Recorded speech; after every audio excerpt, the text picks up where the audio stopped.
Non mais là, c'est flagrant quand même. Ça fait 2 fois, ça fait 2 tarots. Il y a quelque chose qui te parle d'une fin de cycle, de quelque chose qui prend fin pour faire de la place à quelque chose de nouveau, quelque chose de plus équilibré, quelque chose de beaucoup plus lumineux. Ça se met en place, hein. Coucou mes gazelles, bienvenue pour cet horoscope amoureux pour les mois de septembre et octobre. Alors amis poissons, pour ceux qui sont concernés, la réalité qui est la tienne dans le domaine sentimental est beaucoup plus belle, beaucoup plus prometteuse que ce que tu penses. Visiblement, il y a des opportunités que tu ne vois pas. Il y a des appels de phare que tu ne vois pas.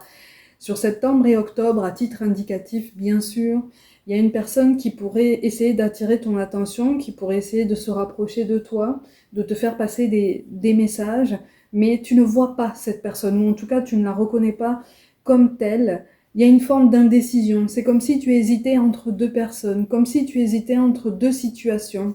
Une situation du passé qui reste un petit peu comme un fantôme là, et une situation nouvelle, en tout cas qui peut donner libre cours à beaucoup plus de possibilités, beaucoup plus de liberté. Pour certains d'entre vous, il y a même une troisième personne qui pourrait arriver, et encore une fois, c'est une nouvelle personne. Et c'est quelqu'un qui va rester plus ou moins dans l'ombre de toute façon, puisque c'est une personne qui va vite comprendre qu'en fait, tu as l'esprit encore embrumé par une forme d'indécision. Et en fait, tu es accaparé par cette forme d'indécision parce que quelque part, tu n'arrives pas à surmonter cette envie de réparer un passé, de réparer quelque chose qui s'est brisé dans le passé. Cette situation du passé, visiblement, cette personne qui pourrait vouloir revenir, cette première personne, pourrait vouloir tenter de te faire croire que c'est une situation qui peut se réparer. C'est quelqu'un qui maîtrise l'art du langage, hein, de toute façon, ou en tout cas qui sait te présenter toutes les situations de telle sorte que tu plies, tu cèdes. Et tu connais sa façon de faire. Tu la connais. C'est d'ailleurs ça qui vous a usé tous les deux, c'est ça qui t'a épuisé dans le passé, c'est ça aussi qui t'a poussé à emprunter un petit peu ton propre chemin, parce que tu avais toi aussi besoin d'air, tu avais toi aussi besoin de liberté. D'un autre côté, on est sur un nouvel élément, on est sur une nouvelle rencontre, c'est une rencontre que tu ne remarques pas, ou à laquelle tu ne donnes pas autant de crédit que ce que lui ou elle voudrait. Encore une fois, il n'est pas question de genre, hein, de toute façon, c'est une guidance générale. Et c'est assez drôle parce que la troisième personne dont je viens de te parler, qui est censée rester dans l'ombre, est quelqu'un que tu connais déjà, mais qui ne s'est absolument jamais ouvert ou ouverte à toi dans le domaine sentimental, ou en tout cas qui n'a jamais posé des yeux sur toi, qui dépassait l'amitié. C'est pour ça aussi que je te dis que c'est quelqu'un qui va se tenir un petit peu en retrait et tu vas prendre connaissance de son attirance pour toi un petit peu sur le tard, hein. Quoi qu'il en soit, tout cas de figure que je viens de t'énoncer, on est sur une indécision, on est sur une hésitation, tu as du mal à faire la part des choses, tu as du mal à te concentrer aussi. Il y a une personne avec laquelle tu souhaites te projeter plus facilement. Attention parce que tu manques de recul par rapport à tout ça, hein. Tu manques de recul par rapport à cette stabilité à laquelle tu aspires et dont tu es légitime, hein. Tu es légitime de réclamer une forme de stabilité, une forme d'amour solide, une forme de relation sincère, pérenne, dans laquelle deux personnes s'investissent à part égale et qui souhaitent évoluer ensemble, qui prennent des décisions ensemble. Parce qu'en fait, visiblement, c'est ça qui t'a un petit peu cristallisé dans le passé. C'est un manque de décision, un manque de mouvement. Et le silence aussi. Le silence t'a pesé par le passé, le silence avec cette personne. Et c'est comme si cette personne, attention, allait revenir en disant bien sûr qu'elle avait changé et qu'elle était prête aujourd'hui à tenir ses promesses, que cette personne a compris ce que tu lui demandes. Attention parce que après tu fais ce que tu veux, hein, encore une fois, hein. Là on est sur une guidance générale, hein, ça peut ne pas te concerner et c'est ok. Et même si ça te concerne, tu fais les choix que tu veux, hein. Mais attention parce que c'est quelqu'un qui risque d'être un petit peu dans la dissonance entre ses paroles et ses actes. Mais tu vas vite le remarquer ça. Ça va vite t'interpeller puisque tu as l'habitude de ce schéma. Donc tu vas rencontrer le même schéma avec cette personne. Ce qui fait que il y a comme une décision un petit peu amère à prendre et tu pourrais avoir besoin d'un petit peu de temps pour digérer un peu tout ça, hein, parce que visiblement le mental sait, mais le cœur, comme on dit, hein, a besoin de temps pour accepter cette fin de cycle, parce qu'on te parle réellement d'une fin de cycle qui est vraiment synonyme d'évolution pour toi-même et d'ouverture par rapport à quelqu'un de nouveau. Donc en substance, tu voudras faire un pas en avant, mais quelque part, tu seras toujours en train de regarder en arrière si quelqu'un qui t'a marqué est réellement en train de te suivre. Et pendant que tu seras en train de vérifier si cette personne te suit, la personne qui vient vers toi, là, s'approche et tu ne la vois pas s'approcher. Tu ne l'entends pas, tu ne la comprends pas, tu ne la considères pas. C'est comme si vraiment elle pouvait passer à côté de toi sans que tu la remarques, sans que ça relève ton attention parce que tu es trop occupé encore par le passé. Il y a quelque chose dans le passé qui te retient. Et c'est quelque chose qui tient aussi d'une forme d'idéalisation de l'amour, en fait. On est tous susceptibles de tomber dans ce genre de schéma de pensée, hein. Mais là, pour le coup, c'est censé te montrer que tu manques de recul, tu manques de hauteur par rapport à la vraie vision de cet amour stable que tu projettes en fait sur cette personne du passé. Il y a encore une forme d'espoir par rapport à cet élément du passé, et encore une fois, je précise que c'est une guidance générale, mais toi, tu es amené à aller de l'avant. Tu es encouragé à aller de l'avant, à construire ton chemin, parce qu'il y a quelque chose de plus beau et quelque chose de plus apaisé qui s'ouvre à toi. Et quelque part, c'est beau parce que c'est un beau schéma de renaissance, hein, vraiment. C'est un beau schéma de renaissance, c'est un beau schéma de renouveau, de nouvelle lumière, de quelque chose qui va vraiment pouvoir te permettre de reprendre espoir quant à la capacité à recevoir et à donner de l'amour. Et il y a un vrai détachement par rapport à cette forme de dépendance par rapport au passé. Hein, ce détachement, il est vraiment effectif. Hein. Vraiment, t'en as mis du temps. Mais c'est normal, hein, on peut avoir besoin de temps pour quitter une situation. Mais là, quelque part, tu vas hésiter. Et au bout d'un moment, tu vas te dire non, en fait, j'ai mis trop de temps à me décider. Ça m'a fait trop souffrir. Je vais peut-être pas retourner dans quelque chose qui, visiblement, me promet la même chose, finalement. En substance et concrètement. Donc, tu vas réussir à te canaliser, hein. Sur septembre et octobre, je m'adresse à des personnes qui de toute façon vont réussir à avancer. Tu vas faire un choix de raison et le premier choix de raison que tu vas faire, il est orienté sur toi. Il n'est même pas orienté vers cette nouvelle personne. Il est orienté sur toi, sur ton mieux-être, sur tous les efforts que tu déploies aujourd'hui pour te sentir mieux dans ta vie en général. Vraiment, parce que c'est comme si en fait ton passé sentimental avait eu un impact incroyable sur ton évolution professionnelle. Comme si ça t'avait ralenti, comme si ça avait mis en pause complètement ton évolution professionnelle, alors que à la base, c'était quand même quelque chose d'important pour toi. C'est comme si, avant de rencontrer cette personne du passé, ton évolution professionnelle était vraiment au centre de tes pensées. C'était quelque chose d'indispensable, c'était quelque chose qu'on ne pouvait pas t'enlever. C'était ton moteur, c'était ta force. Et c'était ton objectif premier. Et quand cette personne est arrivée, petit à petit, ça s'est pas fait brutalement, hein, petit à petit, mais quand même assez rapidement, tout a été déconnecté. Tout le monde, tu vois. Donc là, on est quand même sur une relation assez spéciale. Donc il y a quelque chose qui prend fin par rapport à tout ça, parce que tu vas t'en souvenir de tout ça. Tu as eu du mal à revenir dans le circuit du travail, à te réadapter, à récupérer cette forme de légitimité, cette forme de liberté. Mais pour le coup, là, on te dit que tu passes à autre chose.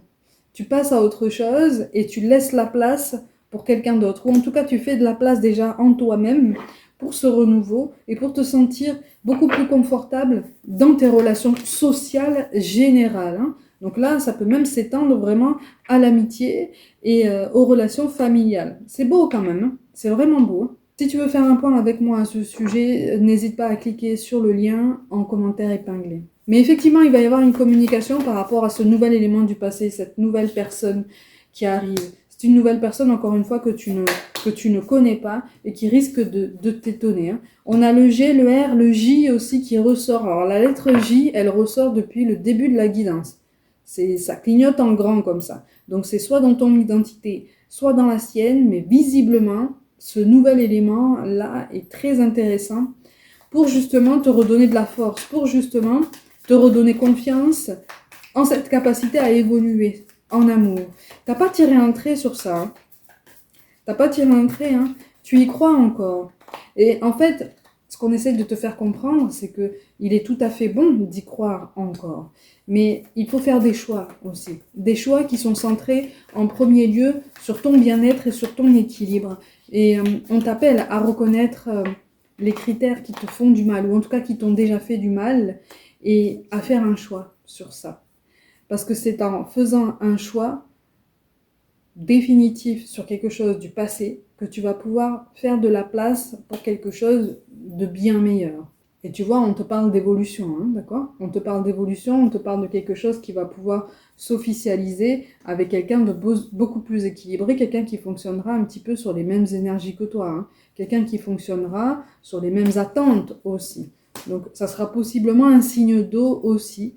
Et il y a une forme de complémentarité qui ressort. Quand tu commenceras à donner du crédit à cette personne, tu auras peur d'aller trop vite. Donc c'est toi qui vas poser des barrières, c'est toi qui vas tout ralentir d'un coup parce que tu vas dire « Eh mais en fait non, non, j'ai eu trop de mal à me recentrer sur ma vie, à remettre ma vie professionnelle au centre de mon quotidien. Pourquoi est-ce que quelqu'un arrive et me déstabilise autant? Non, il faut que je me canalise, il faut que je me recadre, il faut que je reste concentrée. » Mais tu as raison, hein. Mais c'est quelqu'un qui va respecter tes choix, hein. Là, pour le coup, c'est quelqu'un qui va respecter tes choix, mais en substance, vraiment le plus important, l'impulsion la plus importante qu'on te demande d'avoir, ou en tout cas qu'on t'encourage à mettre en place, à incarner là, dans ton nouveau quotidien sentimental, c'est le choix. C'est de prendre conscience que tu n'as pas à subir ta vie sentimentale, tu n'as pas à subir un manque d'amour, tu n'as pas à subir quelqu'un du passé qui revient pour la énième fois avec des promesses que tu connais déjà et des réponses que tu connais déjà, hein. J'ai bien conscience que c'est une guidance vraiment spécifique, mais on a la lettre C et R pour un prénom plus à consonance féminine, hein. Non mais là c'est flagrant quand même, ça fait 2 fois, ça fait 2 tarots. Il y a quelque chose qui te parle d'une fin de cycle, de quelque chose qui prend fin pour faire de la place à quelque chose de nouveau, quelque chose de plus équilibré, quelque chose de beaucoup plus lumineux. Ça se met en place, hein, de toute façon. Ça se met en place, hein. Tu es clairement sur une guérison émotionnelle. Là, pour le coup, tu en as mis, hein, du temps, mais encore une fois, tu as eu besoin de prendre ton temps. C'est tout à fait normal. C'est tout à fait normal. Quand la douleur est intense, quand les sentiments sont engagés, c'est normal d'avoir besoin de temps pour accepter que l'engagement qu'on a pris avec un élément du passé ne convient plus. Parce qu'on te parle d'un engagement qui arrive. On te parle d'un engagement qui arrive à quelqu'un de nouveau. Même les cartes le confirment, et je te le dis avant. Donc il y a quelque chose là qui est vraiment de l'ordre d'une remise en ordre, en fait, dans ta vie. Continue comme ça. En fait, cette guidance-là, visiblement, c'est un encouragement à continuer de remettre de l'ordre dans ta vie, dans ton quotidien, mais surtout à mettre de l'ordre dans tes pensées. Parce qu'en fait, là, tu avances, encore une fois, avec cet espoir. C'est un espoir qui a été déçu parce que, visiblement, récemment, ou en tout cas pendant l'été, tu as appris que cet élément du passé n'était pas complètement concentré sur sa vie, ou en tout cas sur une grande stabilité dans sa vie personnelle. Donc ça t'a déçu pour la énième fois, et c'est comme si on avait rajouté une couche à tes déceptions passées.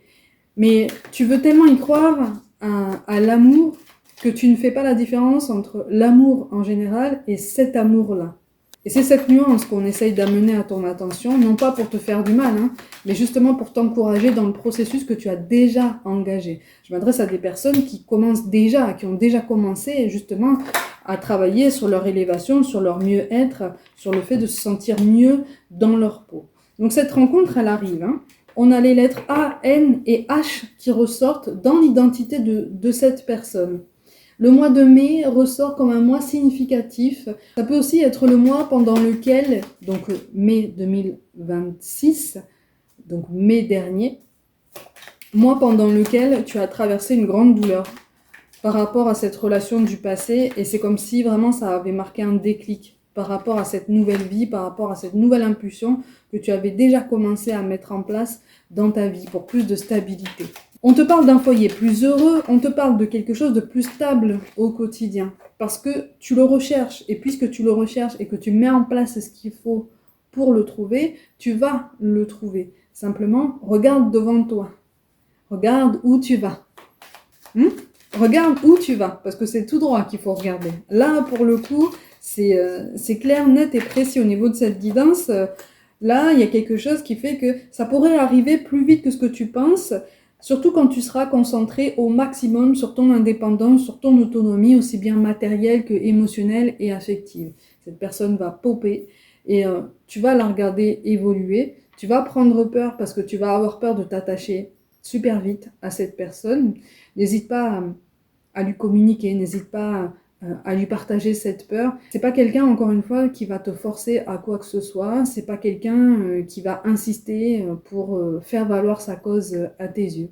C'est quelqu'un qui va vite comprendre que tu as besoin encore de temps, parce que tu es un petit peu comme en convalescence, une convalescence émotionnelle, quoi, une forme de résilience, mais c'est une résilience qui est réelle, hein. Tu as longtemps combattu pour ça et tu es en train de l'atteindre. Félicitations, bravo. Tu es en train d'atteindre un objectif primordial pour toi. Tu es en train d'évoluer. Tu es en train de faire de la place en toi-même et dans ta vie. Alors bien sûr, il reste des choses à épurer, à laisser aller, mais tu es sur la bonne voie. Et même si certains éléments te font hésiter, surtout ne doute absolument jamais de toi et ne doute absolument jamais que l'amour que tu souhaites vivre existe. Simplement, il existe aux côtés d'un profil que tu n'attends peut-être pas, ou en tout cas auquel tu n'as peut-être pas pensé, parce que tu étais trop focalisé sur le fait de réparer le passé.